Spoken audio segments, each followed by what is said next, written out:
Hello, we might be live here at BTL. I know we weren't planning on having prod today. I wasn't even really planning on producing today, but I believe I have the stream going. I believe people can hear me, so let's watch some League of Legends. We have, if I remember correctly, it's Mingos on the left and Poro Pounders on the right. A lot has happened so far in this game, unfortunately, starting off in the 13-minute end part.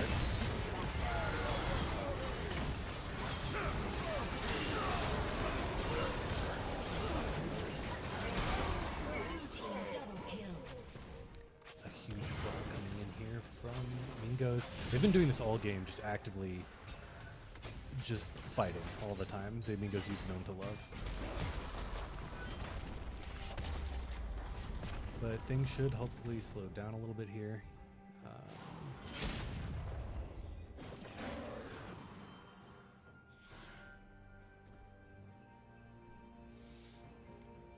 But it's going to be really hard for them to come back into this game because I feel like Poro Pounders kind of have a mid-game comp, and when you have your like best player on Galio, having your Lucian bot lane be down 11 kills makes it really, really rough. Unfortunately, I also don't really have any overlays, as wasn't expecting to do this.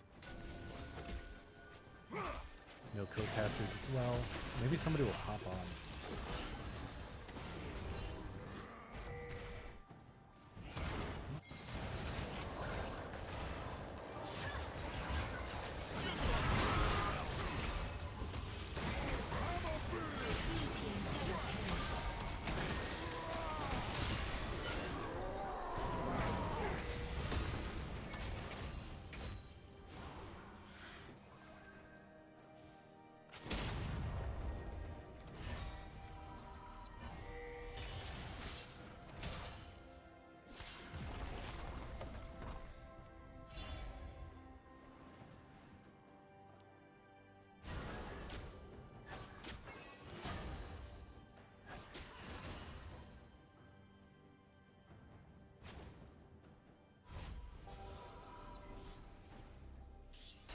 I see Braum kind of face check a little bit here, but he's not going to really get caught out.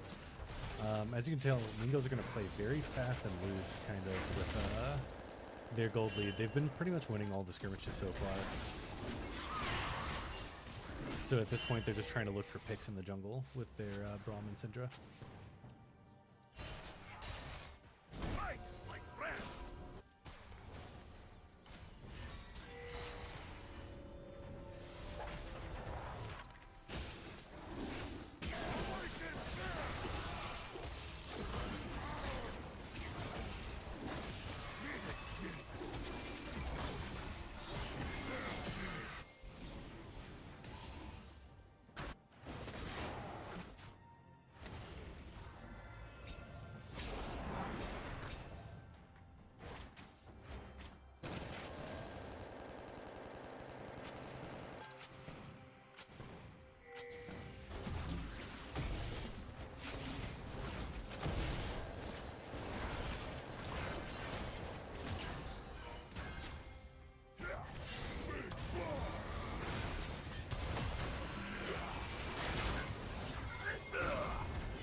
We're just going to attempt to get a pick here on the Lucian Nami. Nami should go down for sure.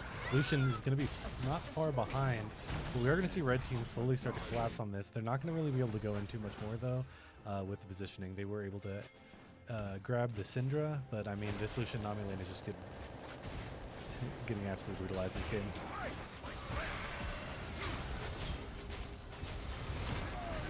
And the hero thinks he's going to go in there. It's going to try to zero out Corki as close, but the barrier is going to seem to save him.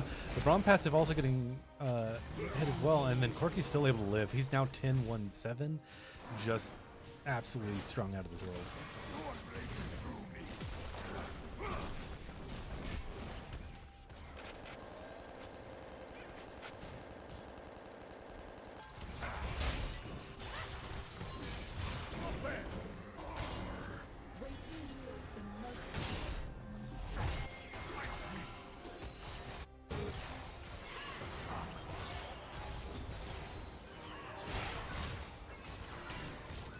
Sorry, I'm trying to see if anybody will join the cast in a little bit. But yeah, at this point, it's just really going to be Poro Pounders struggling to hang on. They've looked really solid so far in the week since the roster changes, and we're starting to see a little bit of cracks here with how absolutely dominant DDS and Poro Dogs are playing right now.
Okay, the people just tuning in, you might wonder how we got here.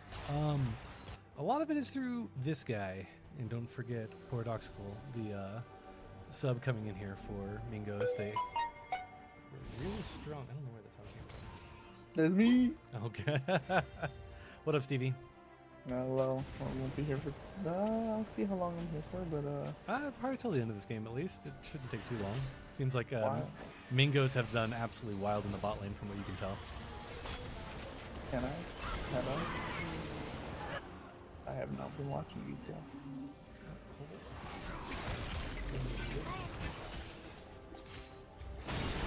Can you see that, Stevie?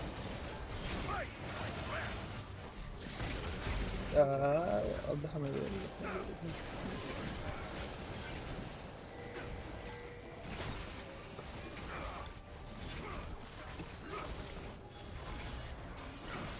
Right now we got them kind of flipping Baron. They're going to use the Nocturne ult to try to secure this. Udyr does get into the pit, does not go CC immune, isn't able to get his double shield off.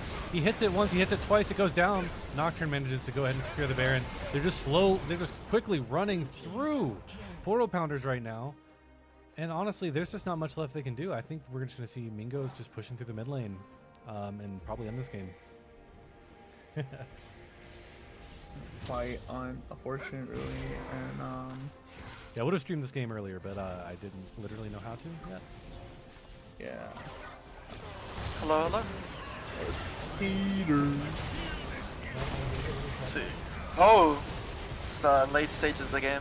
Oh, it's a real late. I just figured out how to do it while watching this. Oh. The crazy part is that it looks. Oh, they're winnable. actually turning this. Yeah. Wow. Oh, never Massive mind. time too. Oh, really big.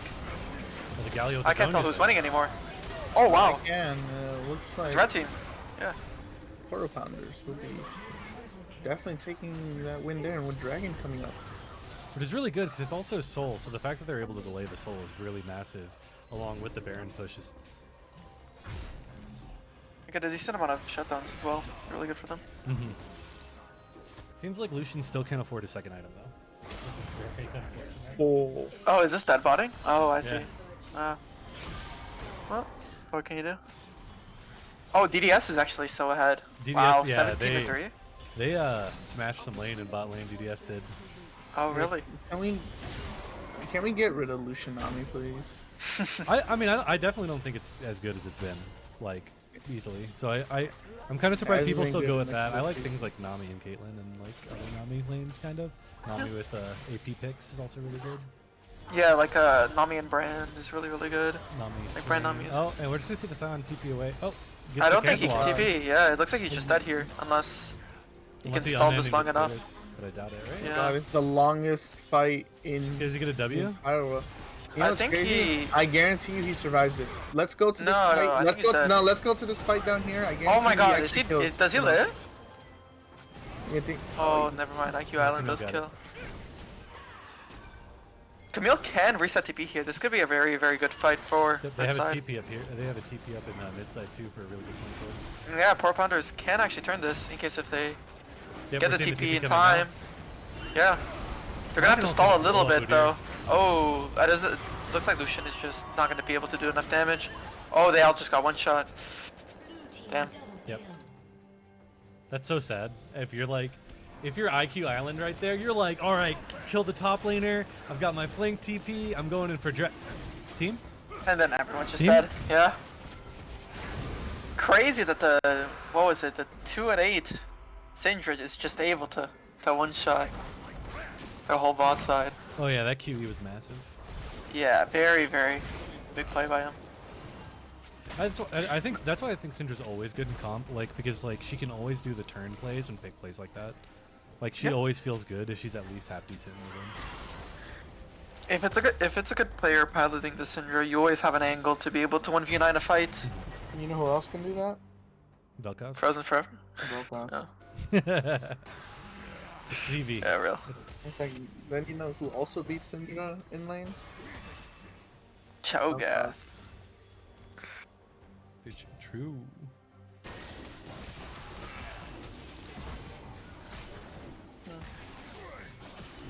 But yeah, I think we're just Yeah. gonna You know- slow down for a bit You until know, the next Baron. I like how as nothing's happening, no objectives are really everyone's fighting. Let's talk about the votes.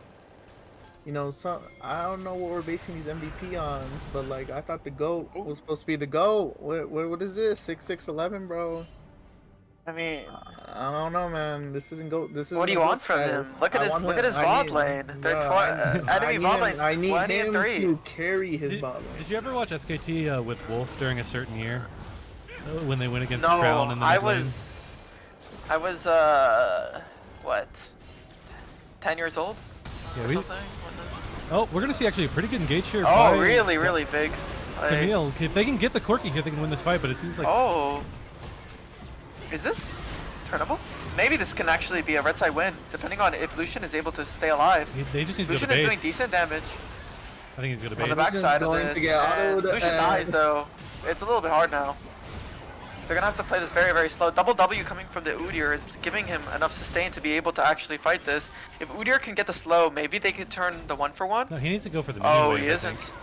Or it killed, yeah, like you said, Yeah. he He just needs killed to the make Braum. a decision here, as he is. Trying to save the He's Nami. just gonna look to.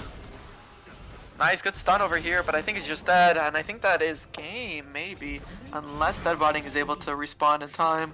He's, what, 12 seconds? It could be close. We have Camille in 5, but I mean, the Scion Demolish proc is gonna be pretty massive here. I don't think Camille damage is enough.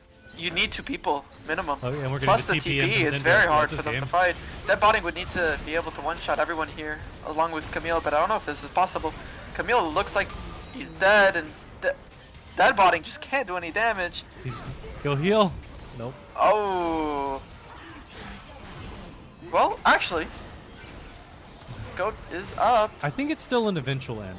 I think the Scion is too fair. Oh, really big play by Goat. Able to get the pick out over here, but I don't think I don't think Scion, anyone right? can stop the Scion if he just hits the Nexus. Oh, is this gonna end like one of the solo queue games where you're like, dude, just fucking hit the bit? Oh my god. Oh. Oh, never mind. Corki's here. No, they're just for funning now. Yeah, they're just for Yeah, funning. no, this Cookie's is- here with the Nocturne. Yeah, they're just playing for kills. Yeah, this is just pure This is Mingos. ARAM. It's pure ARAM. This is pure Mingos Yeah. energy. Ooh! Let me get my last heart steel Look at Go BM. 6-6 and 12 into 10-7 and 12. What can you do? Doing all he can to stop these minions All he from ending the can, game. man. From the MVP. Ooh, GG close coming in from dead botting. Crazy work. Yeah. Nuts. Let's just say maybe we don't play this matchup. You know, Corky's kind of OP this patch. Yeah. Maybe. You know who don't play Corky loses Lucianami. to? Not Lucian Nami. No one. Corky loses to Vel'Koz. No, he doesn't. He fucking murders him. No, not in the sport lane. No, not in the bot lane. No. Yeah, but this is gonna be pretty interesting. Corky's like. Corky's an apex predator, bro. No one kills Corky. No one beats Corky, man. Untrue. Now the question is, do you like believe that No. that the Poro Pounders can like come back from that? Like it's a little bit hard, I right? think it's for the 80K? no, but like That I was think game one? that was game one, one, right? Mhm. Yeah, I think it's fine, honestly, because like, let's be realistic here. This game took 28 minutes, and your bot laner is 1 in 15. Like, it can't get any worse than this, right? So I feel like they're gonna rally back and win. You know? I think so. I was thinking the same exact thing, but then the GG close in all chat, it's like I'm not sure anymore, right? Is that a Mimi GG close, or is it a You think they're mental boomed? maybe? It's hard to say. You know, if they are mental boomed, then the series is just over from here. But assuming that they aren't, I feel like 4 Pounders is gonna be able to beat anyone, honestly. Yeah, I do believe that. I honestly like even coming into this week, even before watching the series, I was a big Poro Pounders fan, where I just thought like honestly, there's a part of me who almost thinks that they're like secretly like the best team, but that's just because I think they can be, as long as they fix up their issue of just griefing lanes. You know, like there's always there's gonna be a game every single series where one person is just gonna completely grief the whole lane, and the game's gonna be hard. Mhm. If they just fix that issue where either Goat BM has like an off game, or Dead Botting just runs it down, or IQ Island runs it down, like as long as they don't have one of the 3 laners just like feed, then I feel like they could just win every single team fight, since that's what they're really, really good at. You know what they should do? Like, just personally, I think it's the perfect get right champion for dead botting. I know he plays it. Just run Karthus bot. Just like. I agree. I think just you know what they could run, because then you can it, something. and then you win, and then the vibes are good because you're not giving a shit. Yeah, So, like, you play you know? Karthus Senna, you play Karthus something. You're able to just be able to die and still be useful, you know? You'll always get the wave, you won't have to worry about that, you know? Yeah, if they dive you, good luck. Like, Yeah. Do any of you guys need an invite to the lobby? Do you want to be in the lobby, or I can just? I'll just watch through your stream. Yeah, that's fine. I think it's easier. Don't have to worry about a countdown. Yeah, I just already got in there, so.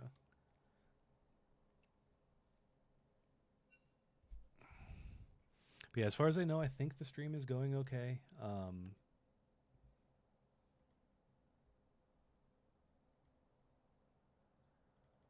Someone say, "Where's Mingo?" When was that? I don't have I don't have the time thing for that. I'm like, did they say that when I put the intermission on? I'm just gonna put coming soon TM, because You know what they could also do, to be fair? They could also just put that botting on a champion like Ziggs, and then just have him play 1v2 solo lane, like bot, and then just have a roaming support, you know? Yeah, definitely. You kind of just avoid the lane, you don't have to worry about, you know, having somebody int. Could work a lot better. Because, like, realistically speaking, you can't do any worse than that game, no? Yeah, pretty I would much. hope and, so. then, and then not only that, but you're playing against like Corky Braum specifically, right? So if you're Yeah, playing you do against, not want to lane against that lane. So now that you're playing against like literally any other bot lane in the game, you probably feel like, all right, well, Corky Braum's gone, so I don't think it'll happen again. So I think it's pretty easy to bounce back, like especially being confident in like your laning and like what's going forward. I've seen him play pretty good in lane too, like very often. So like to me, I was just surprised by like to the degree that it happened. People lose lane, but usually people don't lose lane to that to that degree. Yeah, I agree. And I don't really foresee it happening again, but like it always can. You know, it's it's after Thanksgiving. Maybe people ate too much turkey. They're a bit stuffed. You know. Yeah, he definitely got stuffed that game. That's for sure. Oh, no. Yeah, that was a brutal game. Yeah, that was. Definitely was. But the fun thing about these teams, which is why like I personally just always hope for the game to go like as late as possible, and then they just scrap and it turns into like a one fight that wins it all. So obviously, like I'm definitely hoping Poro Pounders turn it around because like I would love to just watch game 3 of them just like fighting from like the first minute on. Yeah, for sure.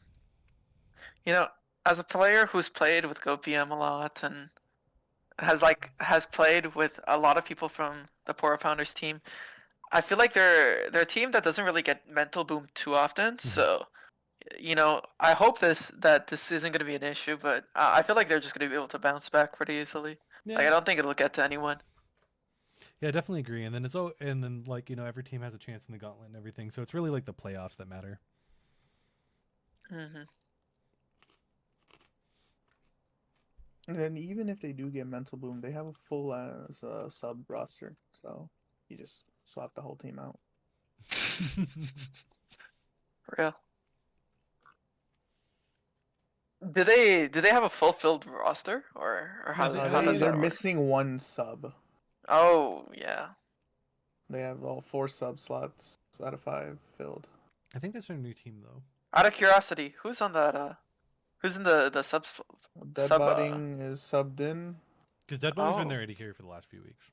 yeah, The original AD carry is Kokino. Kokino, but I think Yeah. Kokino is playing support right now, Yes, correct? and Yeah, Anjiyuki is their support. yeah, That's usually how yeah. it goes.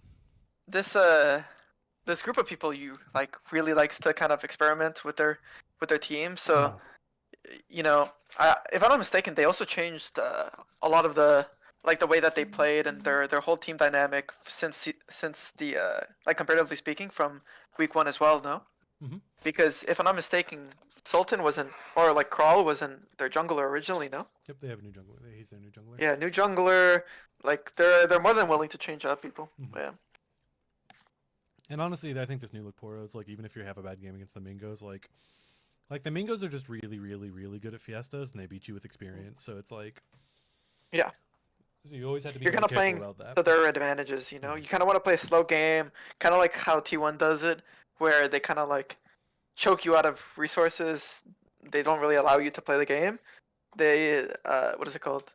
Power Pounders should look to like try to emulate that style and not look to fight as much, comparatively speaking. And I think at the very least, you probably want to have like Go PM on something that can like just like hard carry the game, and he can just roam bot Yeah. and just like kill everybody. Because like Galio can kind of do that, but it requires like a setup where like other people can get those like shutdowns and then like get your and then can like stabilize other lanes easier. And I think like Yeah. when Go PM is able to like just kind of play his own game, I think it's really good.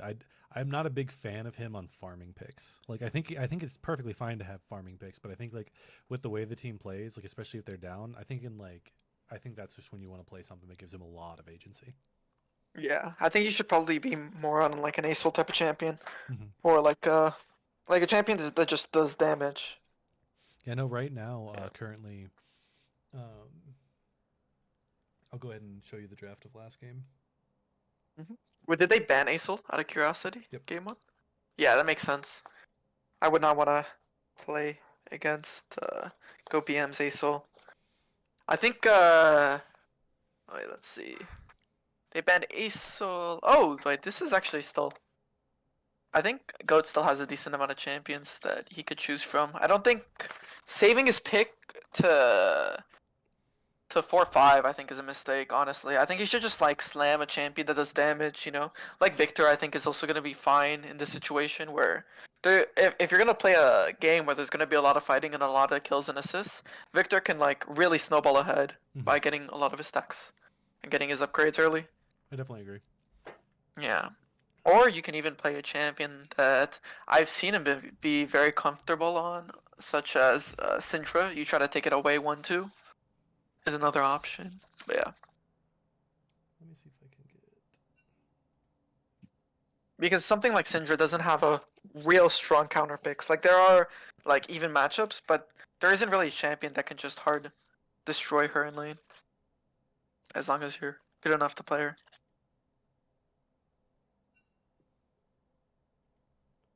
I'm trying to figure out how I'm supposed to get this. This is me being new. page.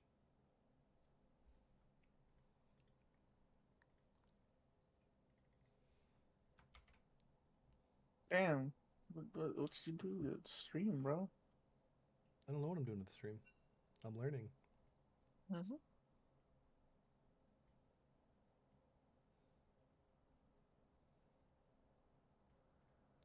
Why is that shaped like that? Jesus. Perfect. I'm gonna be. Oh wait, I'm being called to help with one issue. I'll probably join the stream back in a little bit. Okay. Okay. Have a good one. You do. Why does the Hmm. browser thingy look like that? Jesus Christ. Because you're not using. You have to make a separate window for it, A separate window? like a separate source window. Like it's like a scene if you're using Stream. Well, I don't use Stream unless I use OBS. Shit, it's probably the same concept. This is fine. I mean, you can see it.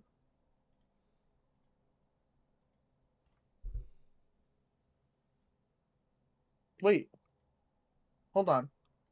What team was Vimstat on? Vimstat?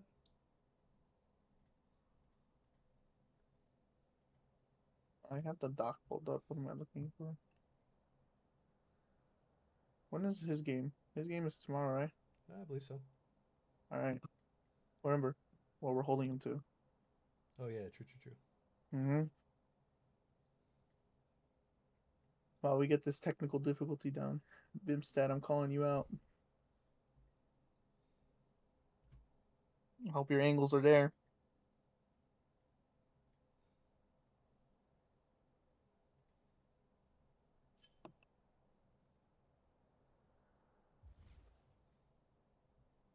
It's close.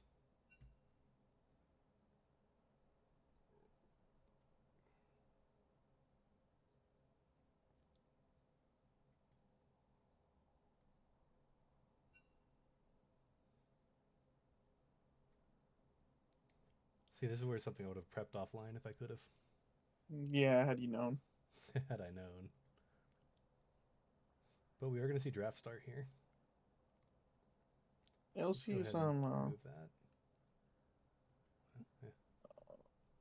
game two. Some interest. We'll see some maybe some comps that cook.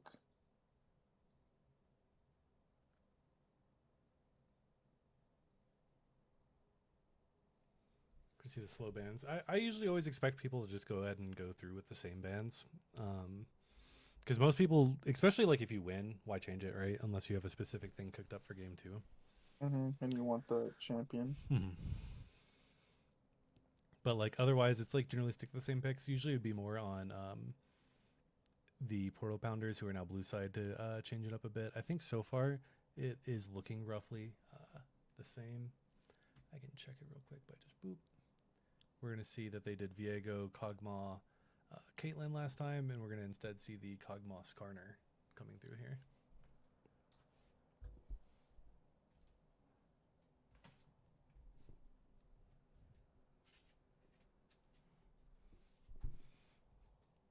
And then another Kate ban as well.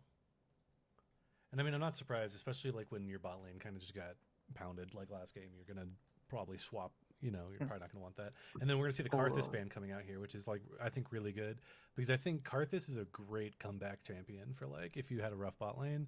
Because then, like I said, you just play Karthus. You know, you chill. If you die, then your team better AOE them in your ult E. You know.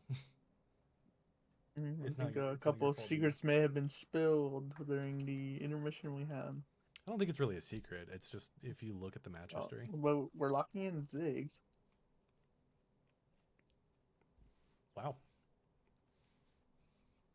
So it's probably a Ziggs bot for debt botting is what I'm expecting. Yeah, I mean, you definitely need to play safe, and that's one of the champs to do it on. One of the least interactive champs in the bot lane. Losing on this would be embarrassing. I don't think it's necessarily embarrassing to lose on it. It It's is just embarrassing. Like, it's trying not to lose your It's lane embarrassing. hard, right? Like you It's can lose. You can embarrassing. lose the game. No, it's embarrassing. We're leaving it at that.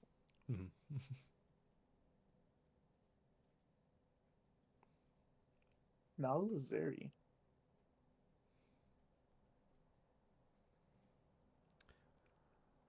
Now this area is pretty interesting. I think there you just BTL. I feel like Like we all the have. No, games. we have. That's how we lost the Mingos game. Who's we? Las Cucarachas. Oh, you guys, yeah. Oh Mhm. yeah, us. Oh yeah. Yep, You we guys were just doing really well through a Baron, and then Zeri like 1v9. It was annoying.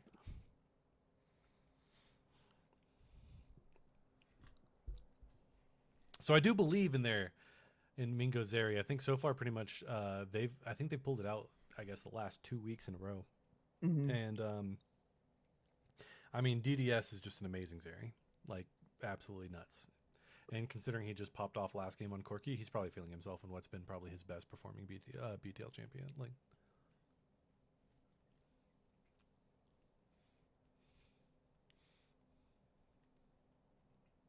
so we're gonna see Ziggs and Gwen. I'd have to look at people's match histories again, but I'd assume that's probably going jungle, though it could easily be going top. I just generally think it's more of a you save the pick for top if it's gonna be top. So it's probably like a flex pick is what I'm assuming, but maybe like leaning towards jungle. Mm.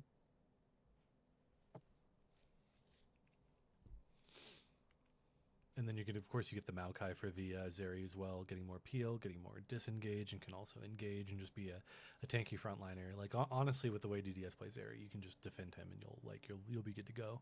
The protect the puppy strat for Muzi is very relevant for how the Mingos like to play when they get Zeri.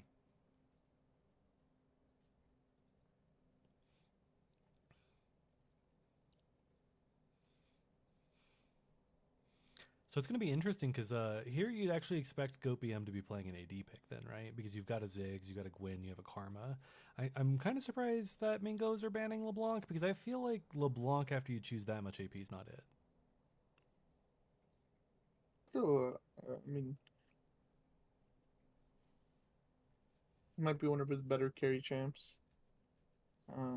It definitely is, but I mean, like, if you have a Ziggs, Gwyn, and Karma, it makes it really hard to, like, pilot And LeBlanc. justify it, yeah. Yeah, because, like, you're at that point, you're not one-shotting people, you're chunking people. And is that your goal, playing LeBlanc, usually? And, like, it can be, but I just don't think that's, like, what they need, especially having a Karma.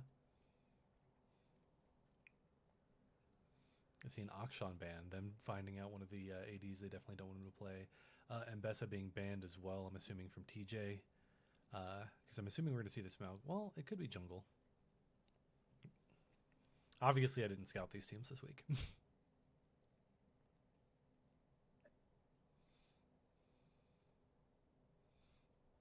My scout information's old. And a Kha'Zix being soft locked in here for the side of Mingos. That's pretty wild.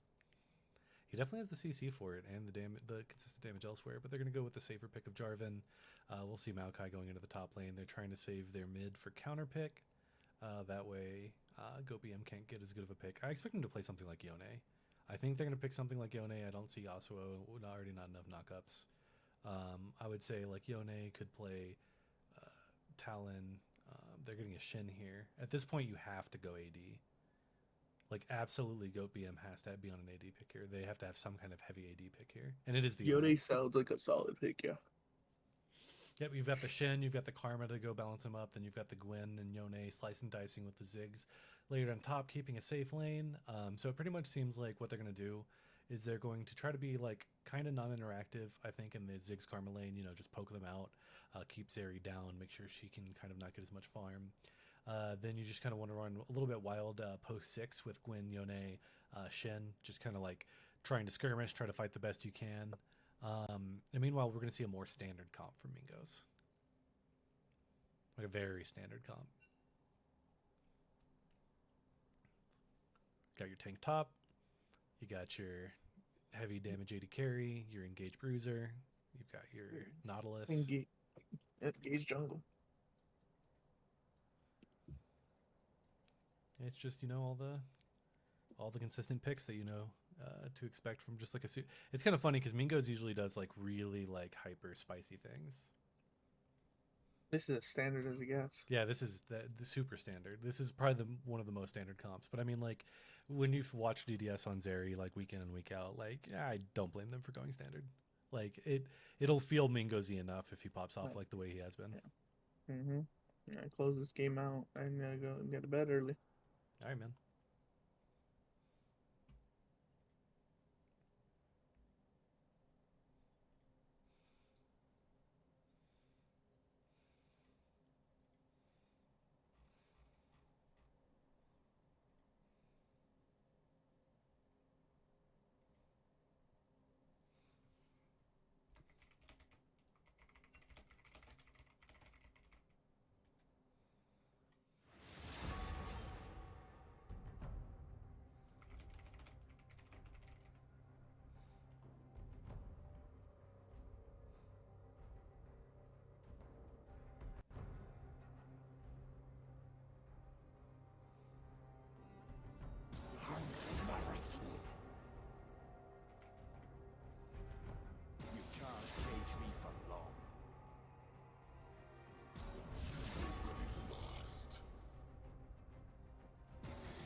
Shall I turn in my badge and rifle as well?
Welcome to Summoner's Rift.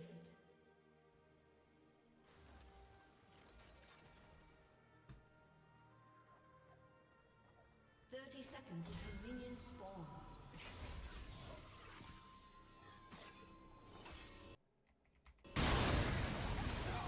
Oh my god, what just happened? And we're going to see another just absolutely crazy fight the second I actually look at the screen. Both teams just running into each other. I was still currently setting stuff up for the streams. I didn't have that really ready yet. And we're going to see 2 kills going over to the side of Mingos, and actually 2 also going to the side of Poro Pounder. Them still fighting, getting this area as well. You're going to see the Hui just sitting there trading autos, trying to at least get the Ziggs. The Ziggs might be able to flash away from this. We're going to see Hui also able to flash, and Yone should be able to also pick up his second kill here as well, also having the tornado. And then after this, we're going to see another reset, and then TP back to lane, or he's going to go ahead and stay. Crazy start here, but not really too much of an advantage going one side or the other. We're going to see Hui able to TP back to lane with his Amp Tome and Dark Seal. We'll probably see Yone, I assume, is like hard push this one wave, recall, and then come back. He might just try to go ahead and live through the poke. It would be a bit risky after he found herself with 1 kill as well. We're going to see a Cull coming out of the Zeri early, which is extremely strong. Ziggs TP back to lane early, but didn't really get to grab anything because he only had 4 assists. Karma slowly coming back with a Fairy Charm as well. But all in all, an interesting start that definitely completely changes the dynamic of this early game.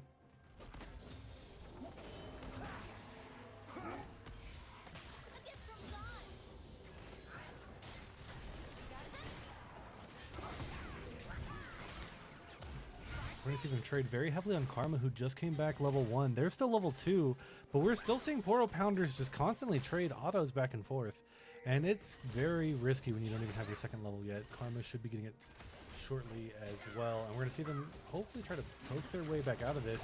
Zeri taking a lot of damage, going to be killed here potentially by the Mantra Q. Nope, has 1 HP left because she was using her potions. And Ziggs also sitting there with the same amount of HP. We're going to see Gwen wrapping around here. She does not have Ghost, but if they stay far back, they're going to probably look for the dive here. I really doubt Mingos is just going to try to come out of this with nothing. They seem aggressive enough too, but Zeri decided to start tanking, and you're going to see Nautilus tank as well, and then no one goes down on the side of Poro Pounders, but just a crazy, very aggressive dive coming out of the side of Mingos. Meanwhile, GoPM still has not been able to recall, so he's just now trying to get his farm. Misses his Q on trying to get that minion there, but he does have the cannon he's trying to get. He's able to get it without taking any damage from Hui. And we're just going to see him trying to get as much CS as he can, but it's very risky to do this right in front of Hui. He does have a lot of items. You have to kind of respect his damage. He can one-shot Yone at this point.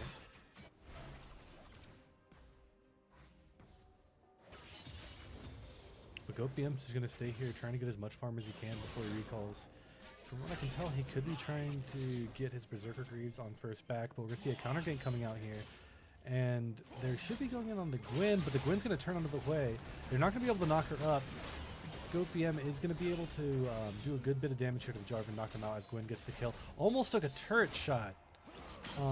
Super risky gameplay here by GoPM. He's even staying with Zeri and Nautilus coming around, but instead they're just going to probably push Gwen out of the jungle. I foresee Jarvan being able to take this with his smite, or actually GoPM still pretty pushed out, going to lose his cannon now with Zeri being down here. His bot lane just farming away, and the fights are not going to stop, I guess.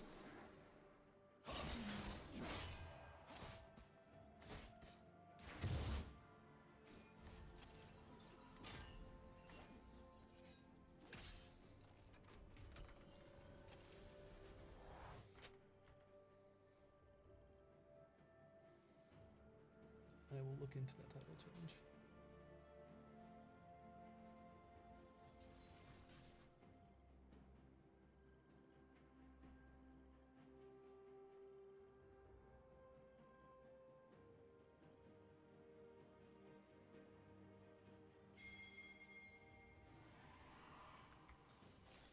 We're going to see Jarvan heading in here for a bot lane gank. We see GoPM going in here, getting a solo kill on the way. And then right now, Nautilus is looking, he's really low. This is really keying Poro Pounders into it. Ziggs is trying to dodge it, but he doesn't have too much to do. He's going to get absolutely blown up, but we're going to at least see Nautilus get traded as well. Zeri does manage to get the kill out in that chaos, and that is still very good for the side of Mingos.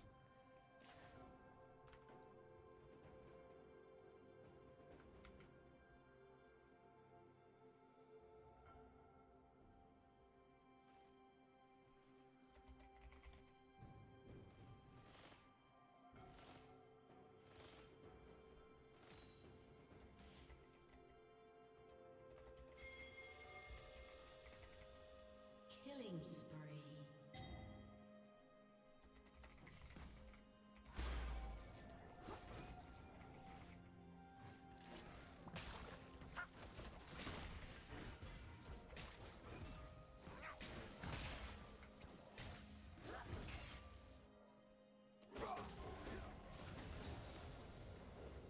We're gonna see Shin actually get a solo kill here up on the Maokai. It's not too surprising because Shin does do an absolute massive amount of percent HP damage. He can very oftentimes get those sneaky kills that you would not normally expect out of these tank versus tank matchups.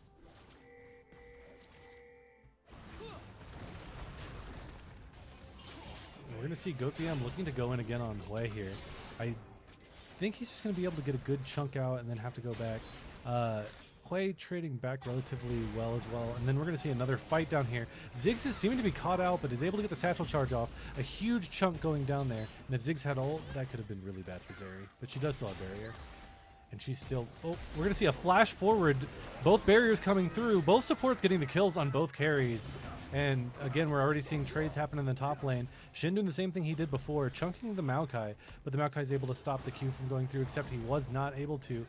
Shin getting his full combo off, and then GoatBM getting the kill in the mid lane as well, as I was not paying attention to that. At the very least, though, the consolation prize goes to Mingos as they get the dragon. But basically, you kind of have the gold exactly where you want it if you're Poro Pounders.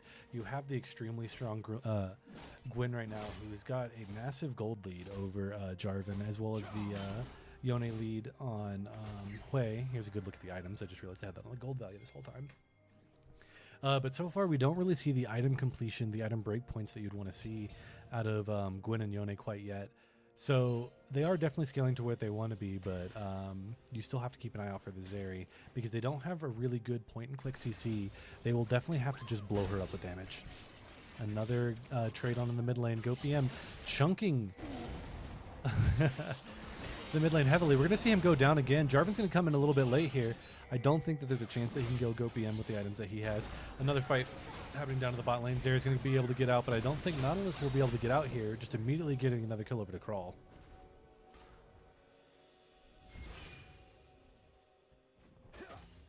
I have directed camera now, sad boy. Where are you at? I forgot that I turned that on at some point.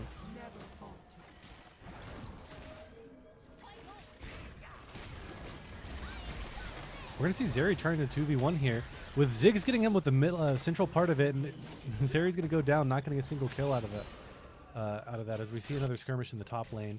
Shin's just going to be able to walk away. I don't think we've actually seen a stand united so far this game at all. Nautilus is still going to be looking for a hook here, I believe, because he can technically one-shot someone, but there's no one really following him up here, so I feel like if he did land it, there's a good chance that Poro Pounders could just get away and even kill him. Maokai walked again where the Shin's sword was, so that way he gets another big chunk here. He's really getting close here. Yep, we're going to see Shin immediately go in. He should be able to get this kill here on Maokai. Maokai's going to try to bait him into the minions, but it's not going to be enough here. The slow could be enough to go ahead and disengage, but Gwyn is walking up. Gwyn's ult is up soon, but doesn't have to use it, and just immediately slams them down. We're going to see Hui get a really good trade here on GoatBM. GoatBMing living up to his name in the sense of BMing, but Hui missing his abilities because he's just surprised that GoatBM is staying at this point.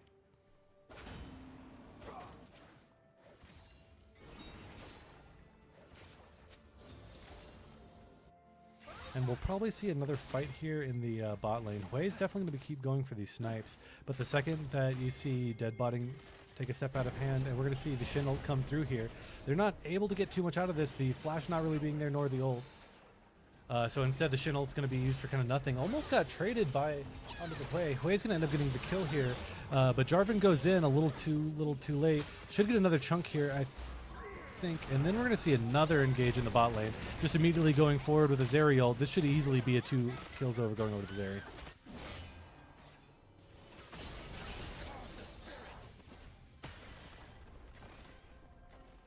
Dang, I can't believe you got your dog sick, man.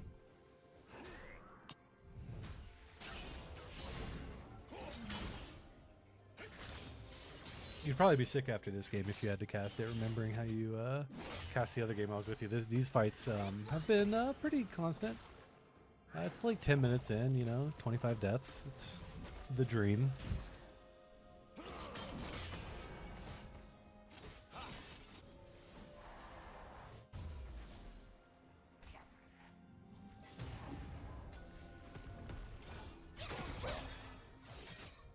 Maokai's going to be pushed up a little too far here. I think we can get this kill, especially with Ghost. Doesn't even really have to use the Ghost, but we're going to see another trade here. Jarvan's going to attempt to turn around here. The ult's not going to be able to land onto GoPM. Instead, we're going to see Hui do the full combo, but instead GoPM dodges out of it with the Q2. I think that Jarvan gets a kill, but he does trade it back over to Crawl. Crawl is going absolutely godlike this game, going 9-1-2. And man, fully stacked Dark Seal. He's got his first item already. Honestly, Hui might be caught out here as well, but we're not going to see ult yet. But Snip comes through, and you know, Hui's seeing the gray screen for the 7th time this game.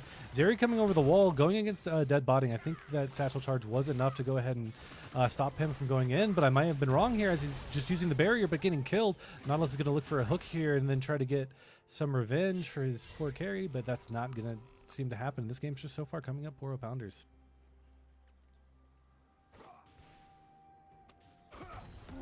Ooh, the question mark coming out from dead botting. It's always what you love to see. I felt bad for last game. The banter's always good.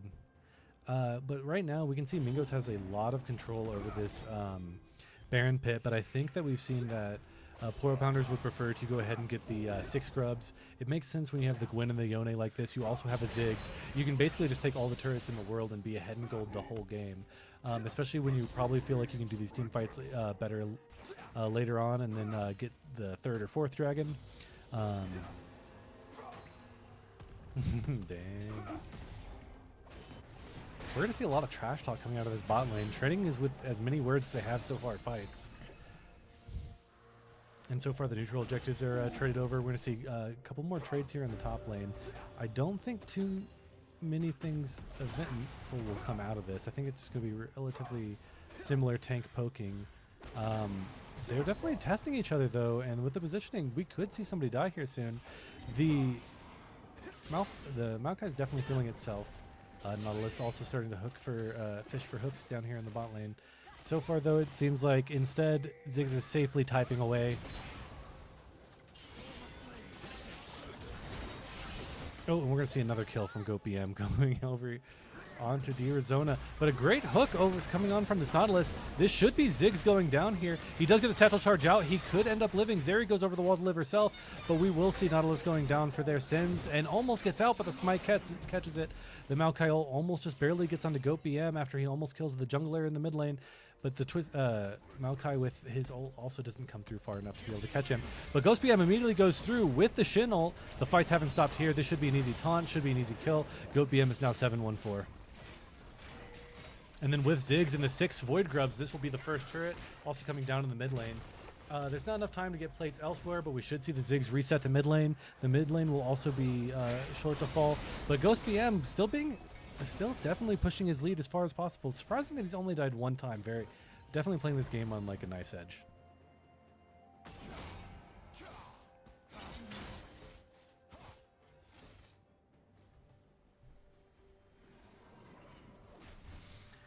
And finally, we get a lull in this game. Now 14 minutes with 33 kills. We're gonna see a little bit of farming. We've got 2 mages in the mid lane.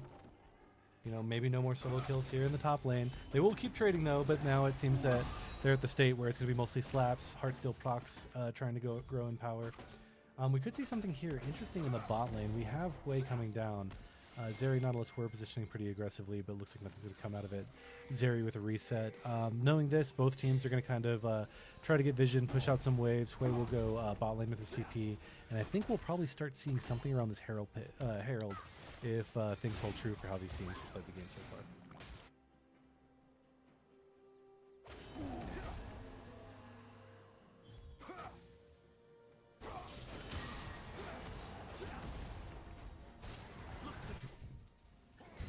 BM still pushing very far into the Jarvan. He does see him, but he's immediately ulting him, gets him with just the tip of the ult. I didn't even think it was going to go that far.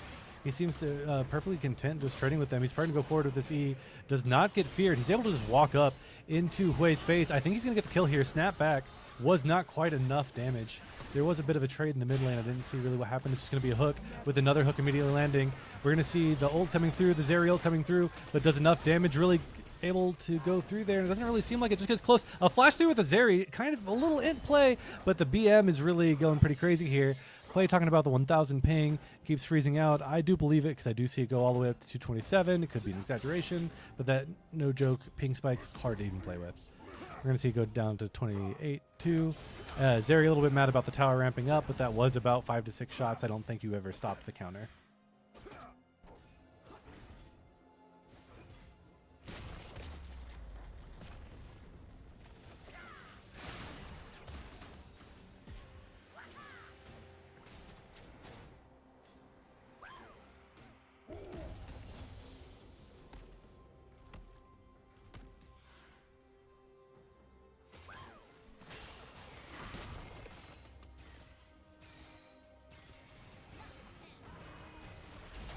Well, we're going to see Ziggs here pretty caught out. Does not have pretty much anything to get away. The Satchel Charge might come up soon. But there are just way too many members of the Mingos coming around. It's immediately going to go down to Hui. And it seems like so far nobody's really like getting prepped for this dragon. Yeah, RIP and send more with a high Ziggs in chat. And these teams are absolutely bannering out here. We're going to see some wow, wow, wow coming up for the TJ of the top lane. Sending some more. Sending some more BM, and man, this chat is actually almost more interesting to watch than the Rift.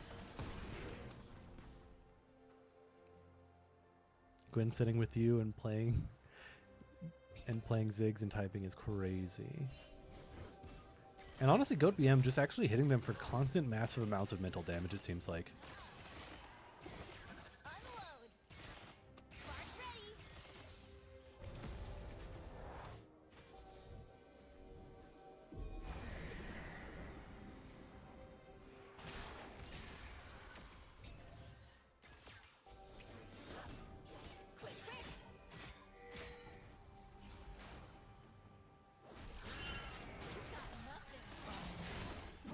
And the Herald's going to be dropped here. I guess definitely Mingos didn't feel like they could contest this dragon.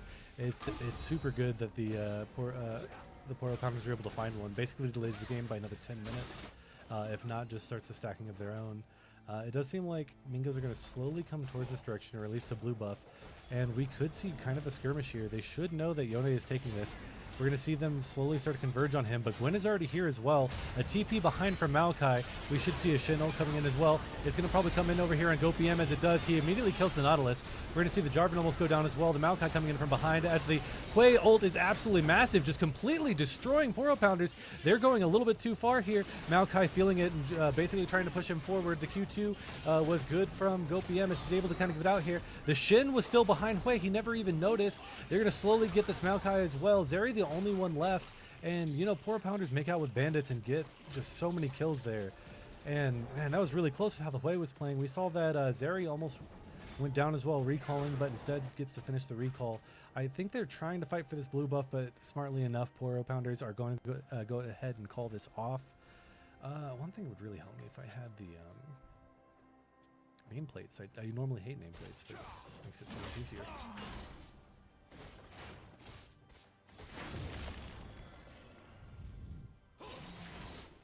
So far it seems like the actual state of the Rift is going to calm down for like the next, 2 to 3 minutes. Maybe the chat has also stopped, pressing Z. Important to find out what other amounts of banter has happened. We're going to see the second item coming out probably very shortly from Yone. Surprised he doesn't already have it. Should get this on the recall. Gwen already having 2 items. Recalling right now. Still fully stacked Dark Seal. I doubt we see that turning to a Magi's this game, but it could with the state of the game. Instead, we're going to see an Armlet coming out, making her even harder to kill with the Shin ult already almost back up.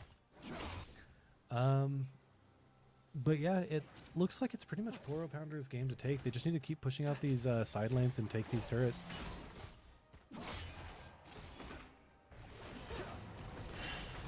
But so far, we got the Shin versus the Hui. He's not really quite able to get something. Does get a little bit of damage on him, not really caring what Hui sends back as he's leaning against Maokai and has those stats on his side. And we'll just keep seeing wave clear come out from both of these sides. Goat BM on here on the Maokai. I definitely foresee him chasing this down a bit. And he should be able to kill TJ. I don't think TJ can get out of this at all. Another kill coming over to the side of Goat BM. And I think this is going to go ahead and prompt Mingos to try to do something mid, but it's a bit hard when you know your tank is dead.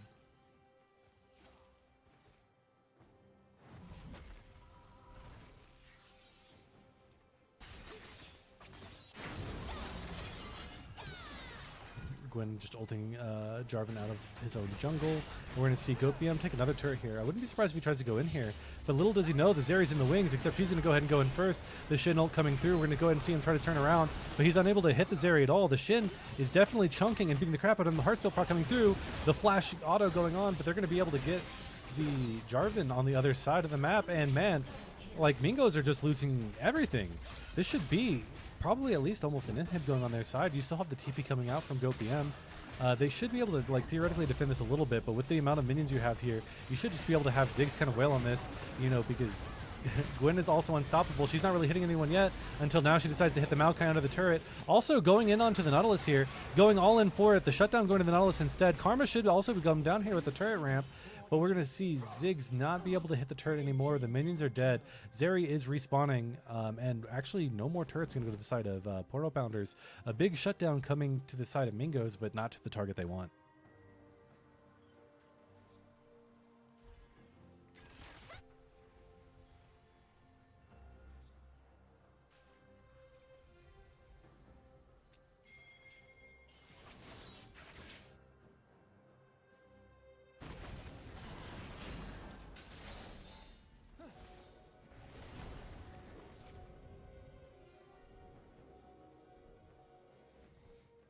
So far, everything's going to slow down a little bit as everybody waits for the dragon to spawn. We should see some vision just slowly start coming over here. We're going to see the Maokai teleport back along with his flash. His TP is going to be up soon. I don't think it's quite timed with Dragon, unfortunately, though. Ziggs ult's going to come by. The flashes are definitely at a premium for everybody here. Only it seems like the Maokai and the Jarvan will have it. But so far, the Poro Pounders aren't really setting up too much for the Dragon. They could feel like giving this one if they want to, especially if they want to try to trade for the Baron here. It looks like that's what they're going to opt to do. Instead, everyone's going to go down here onto GoatBM in the bot lane. They should only be able to get this turret. I don't think GoatBM is going to push out too far for this. It's definitely kind of wild that they're going for this with the Baron just immediately getting destroyed here. Instead, GoatBM is going to go ahead and think about resetting to get HP, but instead he's going to go clear the wave. Kind of try to bait them a bit. Zeri's going to see where he's going to go to. E over the wall, Q him a few times, but he's going to still go in on both the Zeri. They do have the Shin ult coming through as well. Going to have the knock up, but Zeri should be going down here as well with the Nautilus going down. And then now with the Baron also gone, you're going to see a collapse just constantly happening over this dragon. Good thing Mingos have noticed it because you already have Gwyn closer to the base than Mingos are, and I believe we're just going to see her wrap back around. Surprisingly that she ghosted to it, but instead I'm assuming she thought she saw a champion, but they're going to go ahead and get their second hex tech of the game while Ziggs just goes mid and is able to get another turret. They're starting to collapse on him. We're going to see a flash W onto the Ziggs coming through. An EQ, he's going to be immediately blown up. A TP coming in here from the Shin. Yone still has it, but he's going to go ahead and hold on to it for now. The Shin's going to go ahead and distract everybody, hit him, hit Hui with the taunt, and chunk the crap out of Jarvan. This Maokai just over nowhere's land, no man's land, getting immediately chunked out here, and now they're just going to go ahead and keep pushing with what Baron they have left. Yone still has TP to just like come straight back mid with an item, and they're just going to...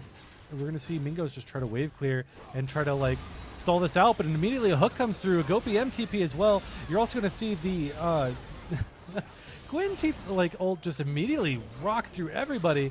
Just completely legendary, and man, this might be the push for the game.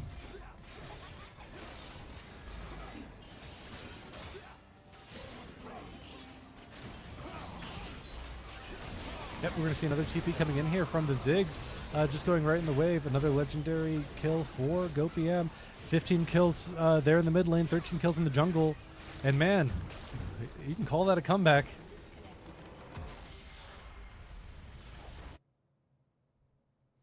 And now it's time for game 3.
And hello, welcome back to Game 3's draft. We're going to go ahead and immediately see the Silas ban coming out of the side of... coming out of the side of Mingos, actually. So they're going to do the same bans as well. We're going to see an immediate Skarner ban. I'm not sure if we're going to still see the Caitlyn Kog'Maw, I believe, that Poro Pounders keeps banning. I could see that still happening, considering how volatile the bot lanes have been on both ends. Karthus immediately coming through, Caitlyn also following. These teams know what they want to pick. We're going to see immediate Draven Slam from the side of Mingos, throwing down the gauntlet after all the chat BM here. We're going to see two picks coming out from the side of Poro Pounders. They're going to opt for an Ezreal, Misfortune. Lucian is not able to be picked.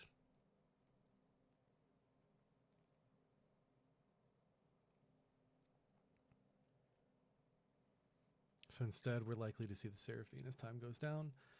And then the second pick coming out, it's highly likely to be an AD carry, at least something, or just a support, either one, to just go ahead and play into this lane of Draven. Seraphine can definitely struggle in a lot of these matchups. We could see a Blitzcrank come out, but I'm expecting... Oh, we're going to see an immediate Cassante slam just for the top lane. This is going to be Thresh coming out. I'm kind of surprised they're not playing their Swain that they normally like playing with it. I could see why, but... personally, I definitely think when they play Draven Swain, it's been an extremely strong bot lane. I'm surprised they're not looking for it here. But Thresh, of course, is always super solid, especially with his W to be able to help people escape, as well as be able to engage in and constantly push the advantage for Draven as well. I could see us just doing another top lane pick here. I'm assuming it's going to probably be another tank top lane for TJ. He does know the pick ahead of time because his Cassante is very highly likely to go... to top. I really don't see it mid or elsewhere. We're going to see the Sejuani locked in here. I think for Mingos, that's generally a jungle pick. I know it can be played top and is often by people who play in the BTL, but I do think that that specifically is a jungle pick. And we're going to see Zyra coming here. It could be jungle, could be support. With the Taric quick hover, it almost makes it look like it's going to be support. So it could be a Seraphine Zyra bot lane. Just kind of like non-interactive, doesn't really want to... just wants to basically poke the blue side's bot lane out and basically like drive them up a wall. And we're gonna go ahead and see more bans coming in here. It's gonna be interesting to see Poro Pounders will go with this. They're gonna go ahead and start banning out top laners. Might as well when you already slammed yours early. The set ban coming out here, which is really good, especially because you don't really want him to create backline access for the Seraphine and Zyra. Blue side are probably going to ban something similar. I'm assuming you're going to be disengaged, but still just do not want to deal with Goat BM's LeBlanc. I think it's a little more likely, but that's already a lot of AP on the side of Poro Pounders. Victor being banned as well, Mordekaiser being banned on the other side, another good pick into Cassante, and immediately we're just going to go ahead and see Olaf just immediately being slammed here. Definitely really good with having an Enchanter and setup where other people are just fighting and you're just trying to destroy people in the back line because it's Thresh and Sejuani both can't really stop you. So we should see some kind of answer coming here. I'm assuming that's an Olaf jungle, of course. Seraphine Zyra bot lane is what I'm assuming. And then Cassante top with saving Goat BM for last pick, which is always good to go. Having the Cassante and Olaf allows him to pretty much play anything he wants. We're going to see the Vayne coming out, which I believe is generally a top lane pick, especially with Draven already being chosen.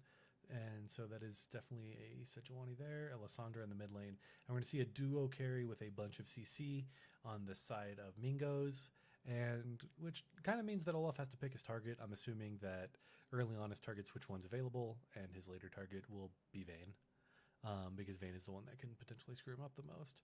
And I'm kind of curious on what we're going to see coming from Goat BM here.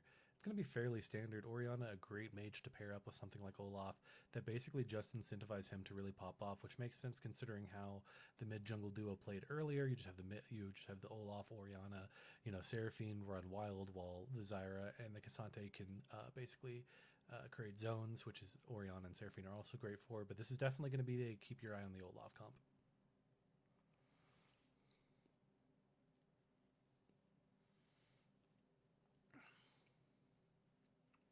The one thing that's very interesting, though, is it's a technical weak bot lane, but Zyra is extremely good into Thresh, in the sense that, of course, if Draven ever gets ahead, Seraphine and Zyra can't play, but there's a good chance that they can just poke him out.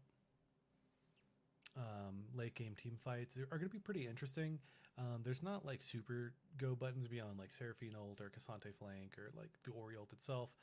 So definitely going to be like a harder, in a sense, to execute comp coming over from the side of Poro Pounders, but I definitely see the vision for it. While blue side is just gonna, the Mingos are just gonna go ahead and go for the, the Draven's Rush, Sedge, Vayne, Lysandra, just a crap ton of CC, two super hyper carries, or potential hyper carries. If Draven gets shut down by any means or can't pop off, then we're probably going to be seeing Vayne become the focal point of their comp, as it's the only pick that can really deal with the Olaf, let alone the Cassante. It's definitely a lot of chunk for the 80 carries to burst through, especially with the different ways of negating CC. So even though their comp can technically be easier to execute, maybe we saw that Portal Pounders have drafted enough answers to those questions.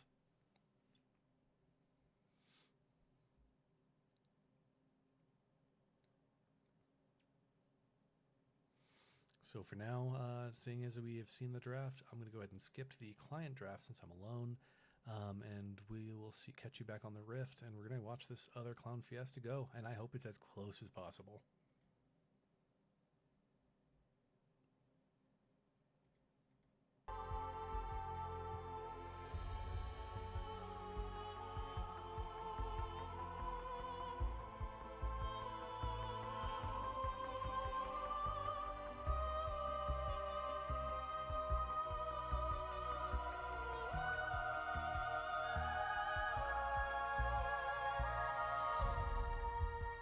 I will say, less a Clown Fiesta and more just a Fiesta in general. These teams are scrappy, but it's been an absolute fun watch, especially the last game with Code BM and Crawl. Oof, that was a good one.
Hello and welcome back. I'm using a different mic this time around. I'm pretty sure it should hopefully help a little bit. It's not as good, but I heard that the other mic kind of had mono sound. I'm not really sure if it's fixed with this one, but pretty much just trying something different. 30 seconds until minions spawn. Just trying to see if it'll work. And we're going to see these teams just ready to scrap in the same exact area we saw them scrap last time. You're going to see the Ori ball right here. They're known, they're spotted right there. So you can see them kind of pulling away. And instead, we're going to go ahead and see Poro Pounders basically go ahead and back off here. Or, I mean, Mingos go ahead and back off here. Instead, the Mingos will decide to just go ahead and take control of this bot wave. You know, hopefully wait for the Seraphine and Zyra to go ahead and face check. Minions have spawned. And we're going to see them just kind of go all the way back to top lane, go ahead and reset. Both junglers starting top side with bot being strong-sided for both of these characters here. Kind of surprising in a sense that, like, you expect your the Vayne to be at least answered. I guess instead we're opting to have pretty much the Cassante just try to go the best he can. And we're going to see them get a little close here. Immediately, we're going to see the Thresh hook coming in here, missing the Zyra, getting the double E, but she's already going to lose more than half of her HP, going down to just a third. The regular trades in the mid lane coming through. Goat BM slightly getting less damage taken against them. Cassante getting as much CS as he can, because Vayne can't really seem to contest too much this early, just slowly taking her picks. And yeah, so far we're just going to be seeing pretty much the Poro Pounders on the back foot, usually for the early part of this. Vayne should be able to definitely abuse the Cassante melee feature, and then until this bot lane has items, and that's why the Zyra pick is really good into Thresh, because he can block the hooks with her plants constantly. We're also going to be seeing the trading with Orianna here. Kind of interesting the way he's using the ball. Taking more damage than I would expect, but we do have Olaf waiting in the wings right on top of a ward here, just kind of wasting his time. He's probably just going to cross through mid to go to his camp sooner. We'll see that coming through, and as the wards go down, we'll see another hook coming through Zyra. Can't really land anything.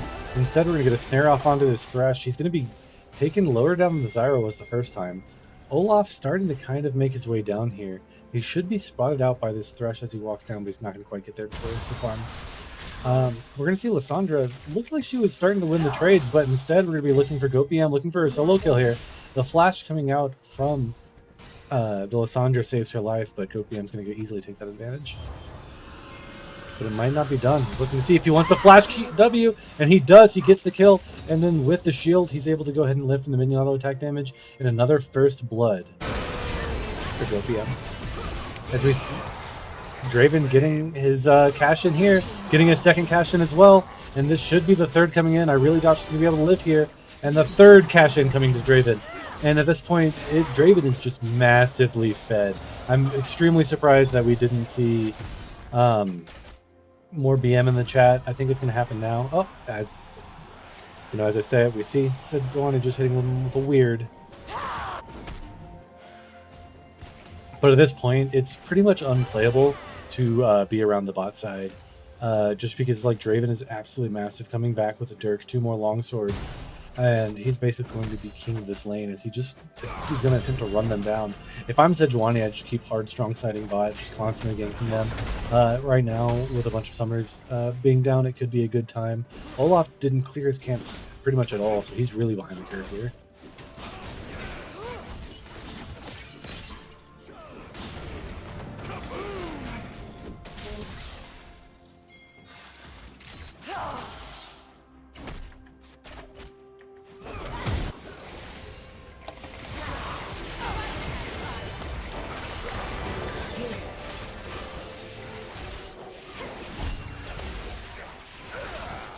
And then Draven's going to get shut down immediately. Another kill coming in to the Seraphine. Just going to go ahead and flash and then try to get this Thresh as well.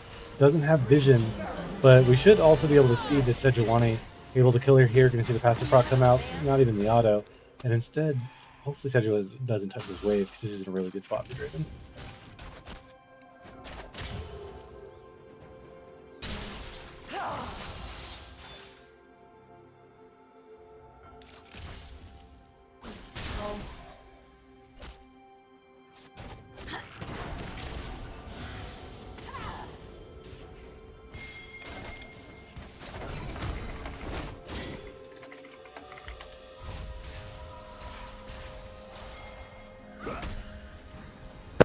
Alright, it's 1-1 now, yes? Yep. Alright. 1-1. This is game 3. Bot lane and including junglers. Honestly, everyone's just been shit talking each other, stimming from the bot lane since game 2. Like, I mean, absolutely flaming the hell out of each other. It's beautiful. Interesting. Well, you know, with the Draven pick, it makes sense. No, I love the fact that they're all like, "Oh man, you're playing Ziggs. You guys are cowards," and they didn't say anything about it, and then they just lock Seraphine into them. Goodness. It's so funny. I respect it because it's funny in a different way, but I also definitely respect the Draven throwdown to be like, "Oh, we're gonna talk shit, eh?" Just throw down Draven Thresh. That I think that's like an apt response. The Draven has cashed in, so it's working out so far. But Seraphine can probably outwave clear it a good amount, so it's a lot less scary than if you're most other easy. champions. Yeah, because at this point you're just kind of like getting slammed. But we should see Sejuani coming in here. They're going to be looking, I think, for a dive, especially with the lower levels that they have from like some of the times they've died here. And the wraparound will happen shortly. We do have a TP from Cassante, but I really doubt we see that here. It's not gonna happen. That's a pretty stacked Draven's dead, though. Oh. Yeah, why is Draven tanking?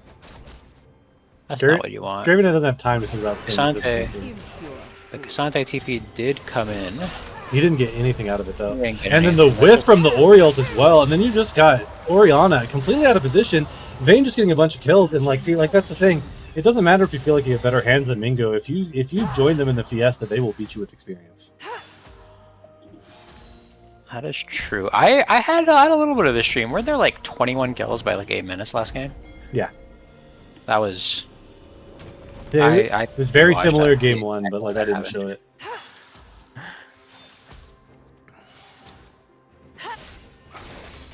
Well, so far it's looking good for Mingos, but at the same time, the team fight from Poro Pounders is pretty good. So it is, but I think the problem is they're going to be getting smacked by wallets very shortly. That's true. I think that like Zyra Seraphine can hold their own, but I don't know if they really have a way of dealing with Draven. Because Olaf kind of needs gold, and he doesn't really have gold. He's down 1,000 gold. That's not exactly great. No.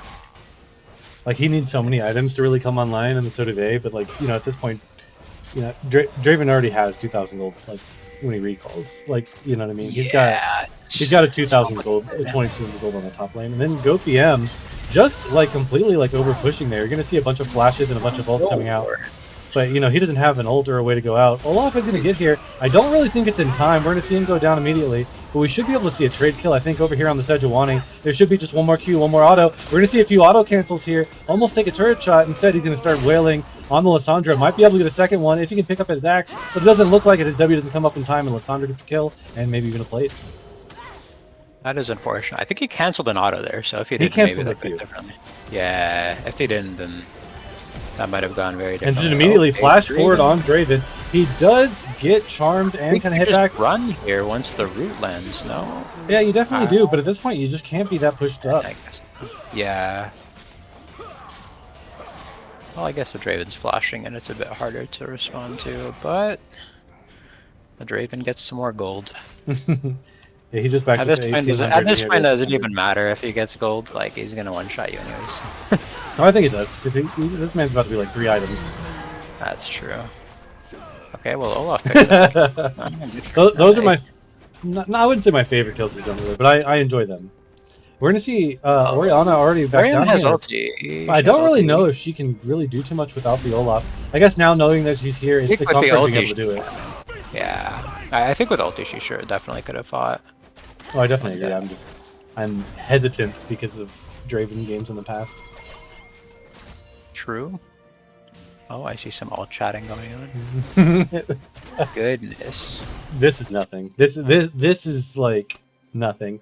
Not only that, but we're seeing them type to him while he's super pushed, leading into another kill coming in for the Sejuani here. She's typing while dying. That's insane. Well, at that point, what else do you have left to do, right? That's true. Wow. Sounds personal at this point. Goodness. Grub should be up soon. We'll see. But we're not here for no shitty objectives like Grubs. We're gonna fight again. Okay, that's fair. I guess I don't know if people are actually going to be splitting, but TPing bot a minute before, or less than a minute before Grubs is questionable, I feel like. I feel like you just send Orion and bot and then just go mid at that point. This is where the wallet just comes in, because like, look at these Draven autos. I don't understand why they didn't just like go mid. Maybe they could have gotten Grubs there, maybe. Draven. Raven brother, what's going on here? Brother. What was the plan? What was the plan? Kill him! That's fair enough. It wasn't more complicated than that. It's what this whole series is boiled down to. And so that's why Draven's a perfect pick, right? Because if you get to the point of killing him, what does it matter? That's true. Because like I do like the idea of picking AP into it. I do think, like, as we've seen, Zyra and Seraphine can be very susceptible to chain dying. True. But I do agree that if they were able to weather the storm early, like, it's really hard for Draven to do too much without just being completely poked down. He just gets outwave cleared and you can't really do much about it. Because I like, yeah, I definitely agree. Especially because like they also chose the Zyra, which I thought was a really good pick near the Thresh. Because I thought it'd be able to kind of like negate a lot of the all-in potential. But like, you know, the problem is like once you start dying, it can be really hard to stop against a Draven lane, and I don't think they did themselves many favors. True. We're gonna see the next set of grubs just going over to the side of Mingos, which I think it's gonna be 3 each, right? But GoPM still very, very pushed out here. Gonna try to go in for the solo kill. I don't know if he gets it in time, especially because he goes against the wall. Almost does with an auto, but instead it doesn't really quite go through. Yeah, I don't know. Being in that position when you know that they're taking grubs is a bit rough. Yeah, because I think at the very least you can just walk downwards, but they definitely were not interested in that at all. Instead, Olaf kind of just like really far behind, straight into this Draven, and Draven has the best CC in the world. And we're just going to see another kill going on to Draven. Yeah. Oh, and we could potentially see a kill here in the top lane. The flash through doesn't quite land. It doesn't matter. It doesn't matter. It doesn't matter. It doesn't matter. Cassante. And they're gonna meet. Oh my god. Seraphine, how are there? She used it. It just didn't go off in time. She died. She died so fast. Because I heard, if you listen closely, you could hear the awe part. I see. And then GoPM is kind of going in here. A little bit No risky. Oriana ulti, so it's a bit rough. But another kill coming out here for the Olaf. Olaf's going to be able to get 2 kills here. So at the very least... Olaf picking up those 2 random kills earlier is really going to help him out. I feel like it's kind of just has to be Olaf who kills. Because with the Lissandra and the Thresh, there's pretty good peel on the side of... Oh yeah, that's why it's just kind of unfortunate that like it's like, why do you have to die so many times? Because it can become so hard. But like it's definitely hard to help at some point. Oh, and the Draven has a second item at BT. Yep, just the casual 4K gold lead in the bot lane. But very importantly, even with that gold lead, we're gonna still see Poro Pounders just able to take the dragon for free. Well, definitely not for free. There's an earlier cost that went to. But Cassante, especially with his ult down, is just going to be another new kill to the Draven's purse. And especially with Hubris, we're going to be seeing this AD stacking up to like absolutely obscene levels.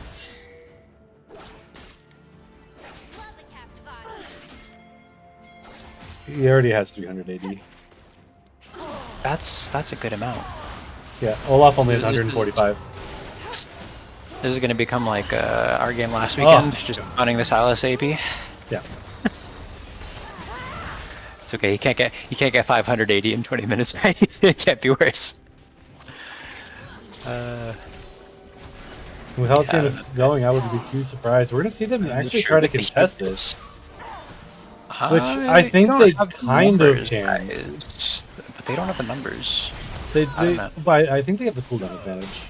That's fair. They do have the Olaf ulti and the Ori ulti, so I guess they can. But you have to kill the Vayne! Yeah, that was the other thing, is like you get the Draven, and I don't know how you do that without burning absolutely everything while Vayne is just free hitting you. Because Cassante isn't exactly behind it. And then here we see the bot lane going down again. The Seraphine ult's going to potentially stop it a little bit, but instead Draven's going to go ahead and cash in once. And I really kind of expect him to just dive. Yeah, I don't know if you can hold this Zyra. We did see the Vayne going down again top as well. True. Okay, they do see the Cassante coming from bot side, so I guess he's spooked by that. Okay, Golduff is climbing. I think it's all of the Draven though. It's definitely climbing. True, but, that's like...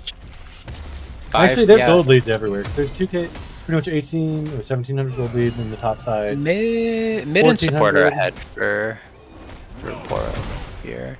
So I Yeah, think but that kind of evens out the That's evens an out the insane Draven gold value. yeah, because like Cassante isn't exactly behind. He's up 20 CS and whatnot on Azumi. He got a few plates, but I don't know. 7 kills is difficult to overcome, even if he himself hasn't been the one dying. Oh yeah, but instead we can go ahead and see them get a little too close yet again. Draven's going to go ahead and get 2 autos. Thresh taking one of the kills, but we should see this easy 3rd kill coming out as well. But Draven almost goes down from that, not quite. Cassante's here though to get another shutdown. We're going to see him be unstoppable, good to go towards him. Draven's going to be trying to go that way, but we should see Olaf get this, but Draven does get his turret. Okay, well, I mean, it's not even that big of a bounty. It's 126. He's died quite a few times pretty recently, actually. He got 6 deaths. Yeah, his Guys, bounty's never been able to climb. Guys, it's been 16 minutes. There's been like 3 deaths from it. Yeah. This has been every single game they played today. I'm so happy I watched. Like especially when I realized what 2 teams it was, I just wanted BTL content. I was like, no, I have to find out how to produce. This is stupid. This is stupid. This is cinema right here. Because it's like both, I think it's the thing is both teams can play cleaner, right? But like both of these teams definitely feel like they can't back down. So it's interesting seeing like these 2 styles run into each other because it literally is just considered running into each other. Well, Sandra is out. And we do see an ult on the Vayne, but that's not much damage at all coming through. But they're going to be able to turn immediately and just blow her up. And I believe this will be the Lissandra going down too. Instead, they will be able to get the Olaf. Cassante's going to be trying to go through and grab one. Lissandra almost barely getting out with no. Raven is HP. coming, and you do not want to be there when he does. I don't think Cassante's tanky here. Yeah, that's true. Maybe if he had a second. Actually, but I mean, you do have the Seraphine coming here, and I do think the Seraphine is enough to kind of buoy this guy. Seraphine has that was R. damage. And then they're all kind of low, so if they're able to kind of find a fight here, it's pretty good. But instead, they're kind of split here. They're very split. Yeah, And I think they could have hard committed on either one, but yeah, splitting there is bad because. Yeah, definitely agree. So Jwani has 0 MR except for Merc Treads, which don't count, so she's not exactly very tanky against the Seraphine. But man, unfortunately, chat has calmed down a lot. Not like the Rift, but Unfortunately. I was looking forward to it. I keep pressing Z. I'm like, where's my content? But I guess we're waiting for like a really all-out team fight, like 5v5. Whoever wins is probably going to talk all of the smack. Drake is up in a minute. Does Draven have another item? Yeah, you got 3 items. Oh, I meant I'm going to see an immediate Vayne flash. Flash. That's not good. Although I guess we're 15 seconds. No, it's bad. It's real bad. That flash is... Oh, but she's going to be able to probably get out here, including killing the Cassante. But a great ult by GoPM just turns everything around. And instead we're going to see Thresh go down as well. Sed's going to be get pretty low as well. At this whole time, Draven's just running there, but we're going to see the immediate ult come through. Almost kill everybody, but not quite get enough. It's going to look like Olaf is here. He has... Seraphine gets tapped, though. If Seraphine walks up, she gets tapped. 100%. True. Looks like she doesn't agree with your analysis, though. Oh, that's up. Alright, guys. Guys, Olaf. You guys need to hit an ability before you go in, guys. Okay, well, everybody's dead. Everybody's dead. Double ace. Double ace.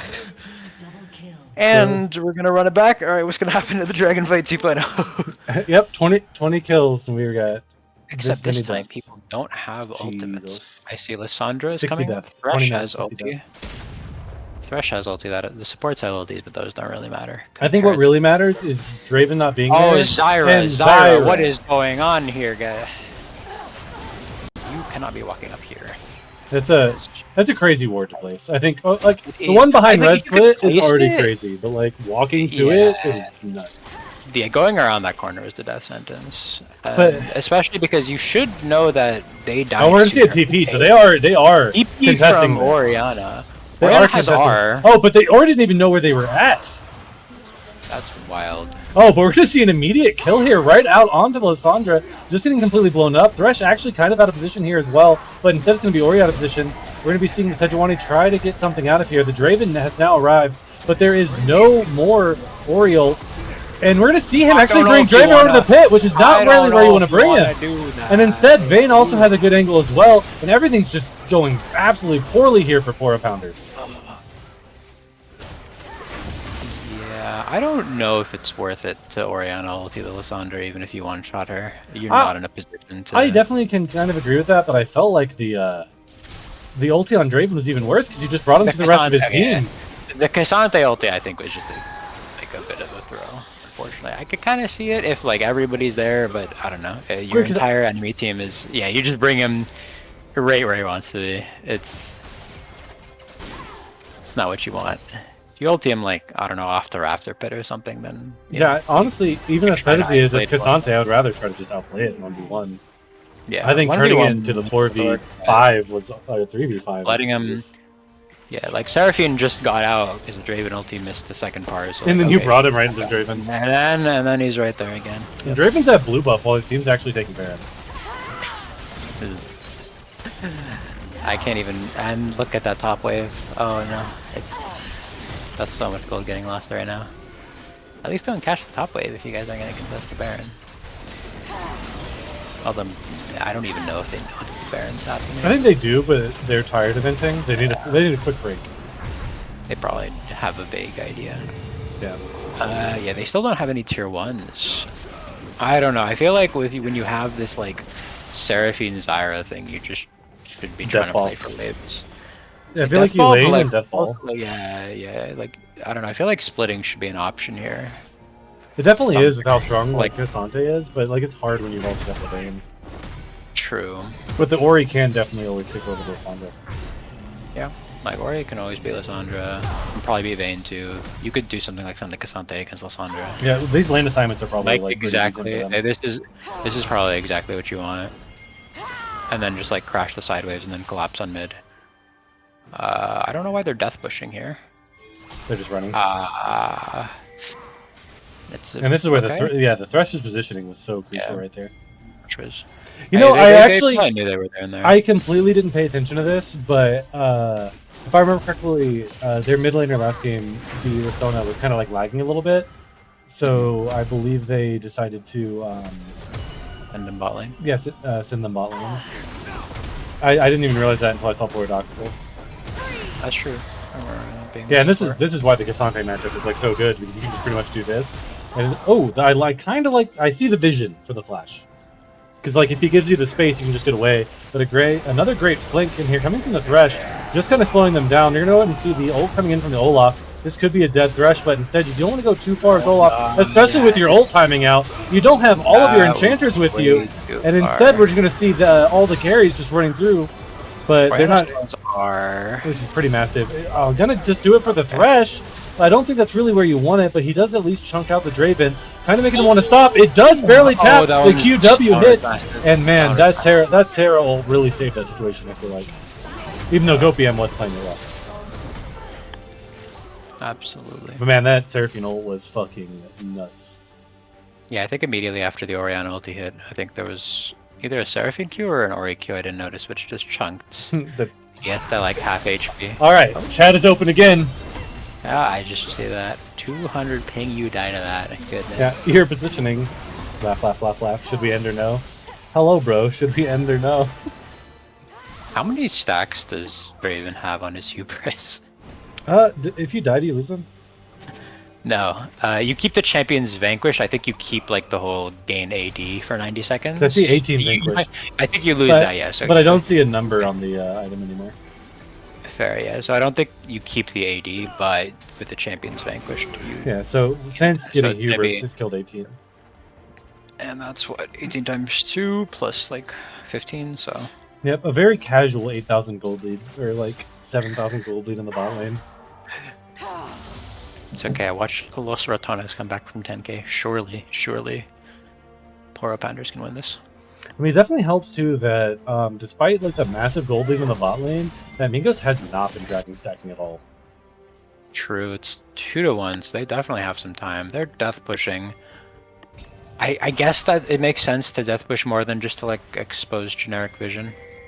Yep, but For them, instead you just see because they them want- kind of like pushing the end. Yeah. They're gonna try to go on the Seraphine here, but you know the problem is the Draven isn't here as well. So if they're able to kind of kill the Sejuani, but she is pretty tanky. Cassante coming through. Draven's not really in position here if they're able to go on him, but instead we're just gonna see people both be able to death ball as the dragon comes up. So far though, no ults being burnt on the side of Poro Pounders, but instead getting absolutely chunked. Draven gets hit with the ulti. Orianna gets one shot though. That's not what you want to see. They'd probably okay. Draven gets out because he flashes. Yeah, I don't think you can front to back. Or that wasn't even a front to back. A front to back might have actually worked. So that was just a split fight. I think the moment What really got them was man, the positioning of Vayne right there, where Vayne was able to like sit over here in the corner and then be able to just like kind of pin them in the wall, kill the Zyra, kill like everybody like in the backside, just absolutely destroy that team fight. Yeah, Vayne getting out in the initial TP play was rough. I think Because then she's in a position she can flank in. Draven gets the time to get there. yeah, Yeah, but split it still ranks. took so long to even kill Draven. And they didn't even do it. Zyra, please don't go into it. Just no, go bot. Just go bot. Just go bot, Zyra. Lissandra TP's here. Yeah, I think they're just trying to like force the turret. Oh, I guess they haven't taken the Drake yet, so that's what's going on. But I don't know if they. Yeah, it's probably blue side anyways. I guess. I mean, Thresh is still kind of low. Like, to be honest, True. if they death ball through here, I don't really think it's that bad. Yeah, and A lot of flashes and a lot of summoners being burned. hucking as the well. Olaf and him not dying just kind of like makes him feel he can. Yeah, walk but up. instead he's gonna immediately just go ahead and go in. The ult coming And through onto go Draven. I don't know if he's gonna be able to grab that. Immediately gonna go ahead and get blown up. Lissandra trying to go in the background here, but now Vayne is in here, and it just seems like Mingos forgets you can't keep playing without your carries. You're gonna see Cassante just sit in the background, but you're going to see Vayne able to actually start getting into the fight here. Able to just kind of zero out the Cassante, not really getting any backup here as they have to reset. The minion waves aren't good for them, and neither are the HP bars. I didn't even notice that Seraphine died as well. And instead, they're going to walk up during this dragon, and then they're going to continue to go forward. And I really don't think that there's a way to kill the Vayne in this fight. Another hook landing from this Thresh, and you're just going to see Olaf go down, and then just more turret damage, and the dragon still being taken by the Mingos. Yeah, I don't know why they stayed around. I think Seraphine got one shot as the Draven was getting engaged on. He traded 1-for-1. So that's what happened. But yeah, I don't know. You've got 3 very low people. You just give the dragon. You're not getting it. You know, I know you really want like the CDR boots on like Seraphine, but with this game, I almost would have just gotten the Ninja Tabi. But maybe that's just too little, too late. But I was about to say, I don't think that like 10% auto attack reduction is doing anything to Draven. That man's overkilling you. It's true. So hard. And yeah, I mean now because you die there, you just lose Baron too, because everybody's responding now. And it is going to be very difficult, assuming that the side of Mingos plays their side waves correctly. I mean, you probably just have Thresh set up a little bit of vision outside of the base, like a ward up in top side, send Vayne to split top, everybody bot, and it's basically GG. Although it looks like they're just gonna go book it down mid. No, they're gonna go. I don't know why they were. Oh, is this a Draven ulti to wave clear? That's. They've realized they need to push side lanes, guys. Their macro is growing.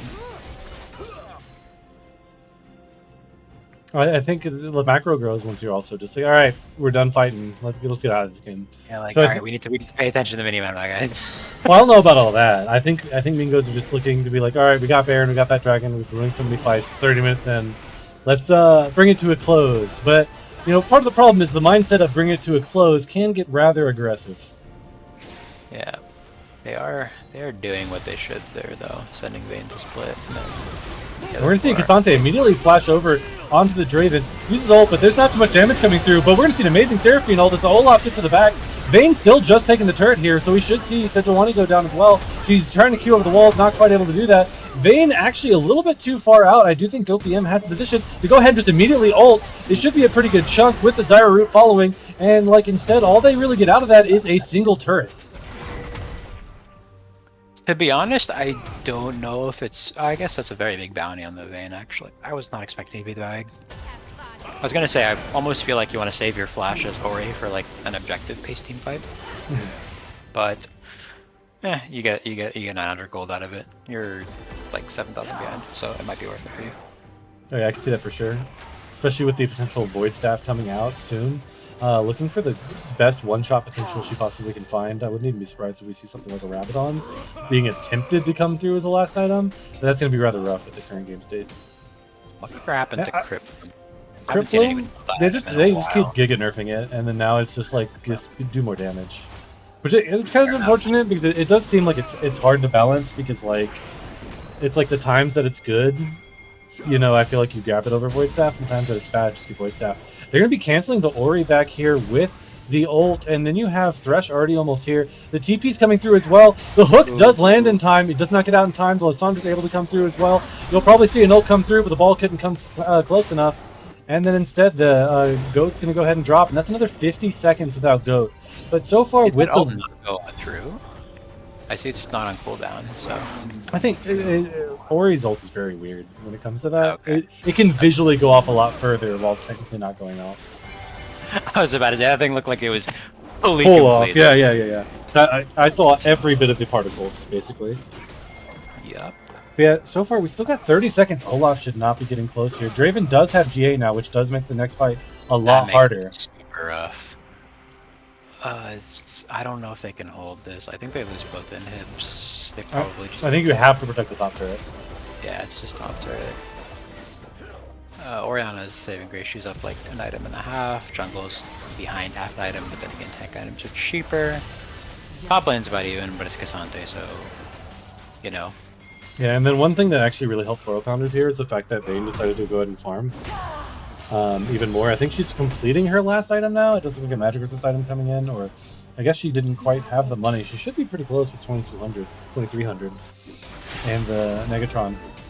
I'm assuming it's going to be something similar to the Kanik. I do know there's a lot of magic resist coming, like in the magic damage coming through. And I'm pretty sure the Vayne more so has to deal with the ambient damage, while the Draven has to deal with the very, very direct Cassante Olaf damage. So I do understand going for that build. Actually, it's the Jack Shell coming out makes sense. It's a pretty common tanky AD carry item. And I think the game is probably going to come down to this push. I think this push is going to lead to a game-winning fight.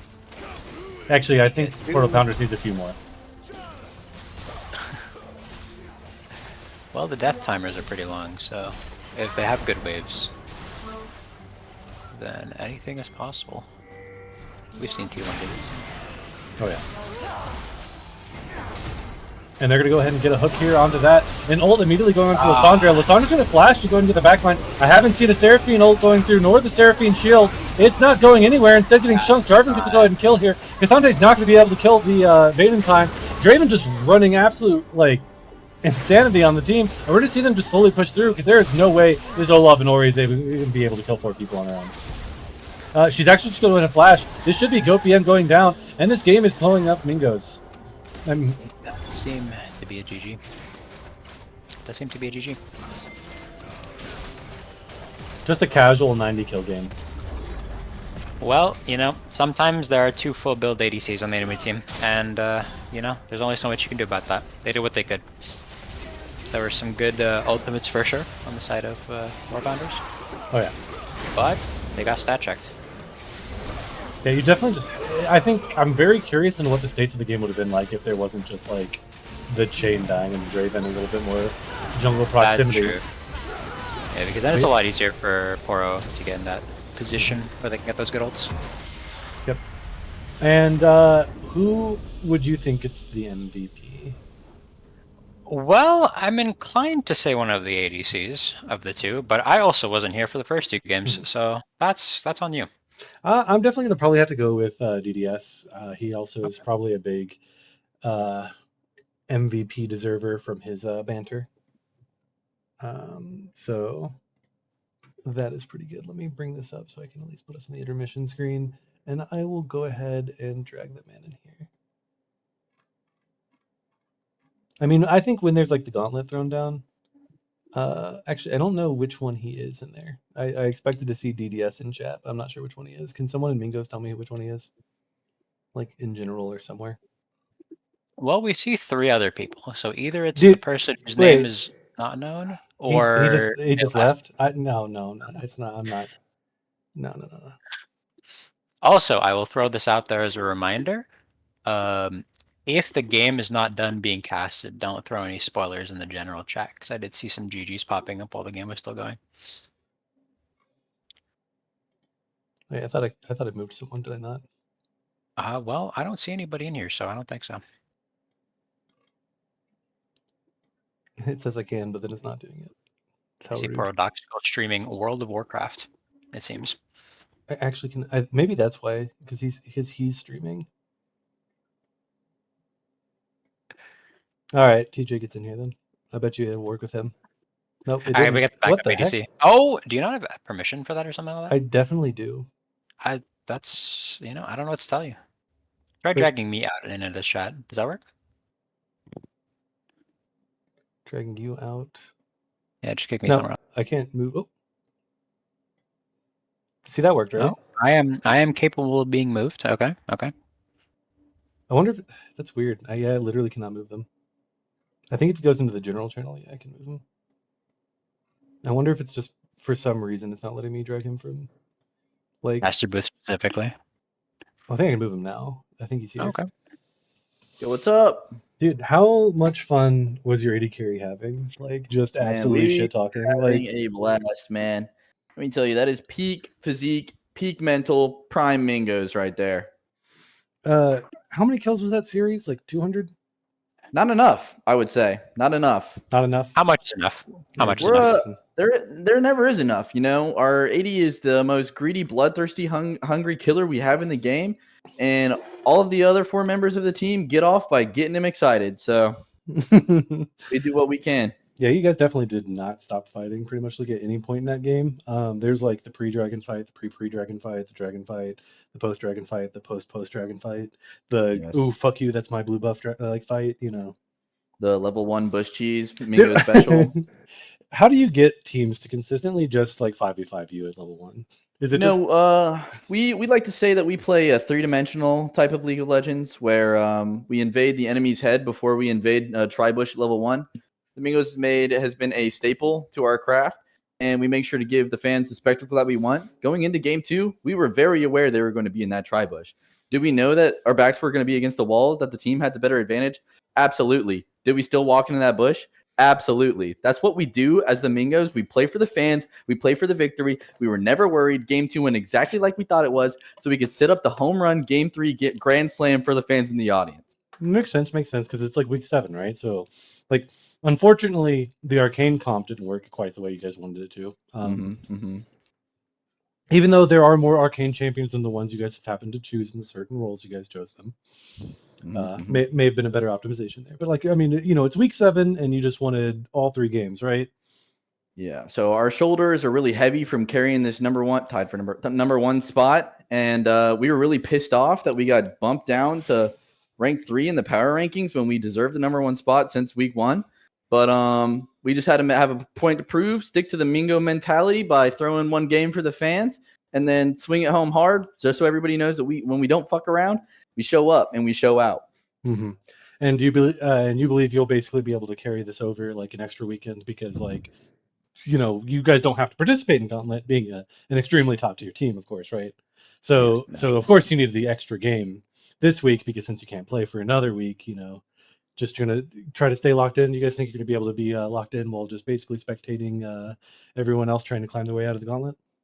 Absolutely. We went ahead and planned a Mingos cruise for next week. We put this about when the league started. We went ahead and put it in. We knew we would have the first seed going into finals. So we went ahead and booked a team cruise, including our subs. So they all get to come with us. And we are going to go and sip margaritas on a white sandy beach with clear waters and enjoy watching all the other teams who struggled to take a game 2 off of us where we were trolling, watch them struggle through the bottom of the playoffs and try their best to contend with the big dogs in 2 weeks. Okay, so theoretically, of course, we're not going to be able to tell who is going to be the seeds until I think we get the last couple games played off, just because of tiebreakers. Do you think you're going to choose whoever's going to end up being the third seed, or do you think you're going to end up choosing whoever comes out of the gauntlet? Does it just depend on who that is, or after watching the gauntlet on the beach, Yeah, so we're probably going to put a poll out to our mean guys and mean gals in the audience. Whatever they want to see is what we'll do. Like we said, from day one, Mingos play for the fans. It's whatever they want, what'll be more entertaining for them. So that's probably what we'll do is put out a poll to our mean guys and mean gals out there. Yeah. I like to hear that. Is there any other shout outs or any more banter that you want to leave for the last MVP interview? Yeah, I want to go ahead and shout out my mom. She's such a sweet and lovely woman. I couldn't have done anything today if it wasn't for her. On top of that, I'm going to go ahead and shout out Glacial Esports and Brian Bitch Mismal. This is the first time I think he showed up to our game sober, and he played really well, so that was awesome. I'm going to go ahead and give a shout out to our captain, Nicholas. He is benched today because of his shoulder surgery. He's getting well soon, and we love him very, very much. And other than that, I want to go ahead and give a shout out to the AD on our last team. I couldn't care to remember his name. He was dead so often and off the map, I couldn't figure it out. But his banter really reignited that fire that we've had in us a long time. And if he didn't end as hard as he did, I don't think we would have enjoyed ourselves as much as we did. So go ahead and thank the Poro Pounders. We love those guys. And yeah, thanks everybody. Love you, Ito, even though you're not here. All right, man. You guys have a good one.